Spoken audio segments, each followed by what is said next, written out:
पुढची मोठी बातमी आपण बघूया। आसामचे मुख्यमंत्री हिम्मता बिस्वा शर्मा सलग दुसऱ्यांदा मुख्यमंत्री पदाची आज शपथ घेत आहेत। आज 16 पार पडेल। हिम्मता बिस्वा शर्मा मुख्यमंत्री पदाची आज शपथ घेतील। हा मोठा कार्यक्रम या ठिकाणी असणार आहे आणि हिम्मता आसामच्या मुख्यमंत्री पदाची आता दुसऱ्यांदा शपथ घेत आहेत। मुख्यमंत्रीपद भूषवणारे दुसऱ्यांदा 2 वेळा मुख्यमंत्रीपद भूषवणारे ते पहिले बिगर काँग्रेस मुख्यमंत्री ठरतील। एनडीए विधिमंडळ पक्षाचे नेते म्हणून निवड झाल्यानंतर राज्यपाल लक्ष्मण प्रसाद आचार्य यांनी रविवारी शर्मा यांची मुख्यमंत्रीपदी नियुक्ती केली। गुवाहाटी या ठिकाणी शर्मा आणि नवीन मंत्रिमंडळाला पद आणि गोपनीयतेची शपथ देतील।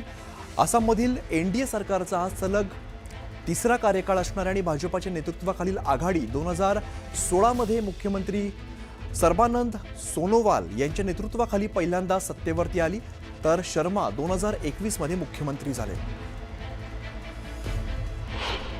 बहुत ही खुशी का दिन है।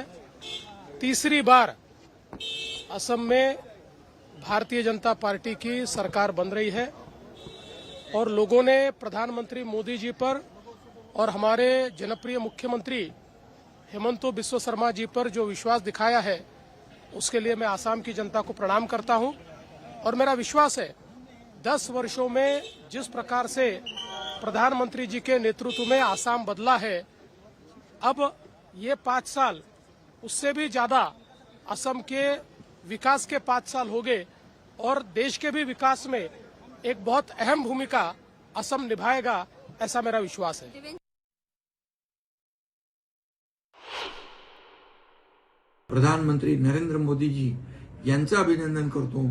त्यांनी जे विजन ठेवलं सबका साथ सबका विकास आणि या देशाला पुढे नेण्याचं, देशाला आर्थिक महासत्ता बनवण्याचा संकल्प केलेला आहे। देशाची आर्थिक ताकद वाढवण्याचं काम केलेलं आहे, देशाला प्रगतीपथाकडे नेण्याचं काम केलंय। त्यांचंही मी अभिनंदन करतो। आणि केंद्रीय गृहमंत्री अमित भाई यांनी जसं पश्चिम बंगालमध्ये रणनीती चाणक्य नीती सफल झाली, तसंच या आसाममध्ये देखील यश मिळालं, विजय मिळाला आणि म्हणून अमित भाईंचं देखील मनापासून अभिनंदन करतो।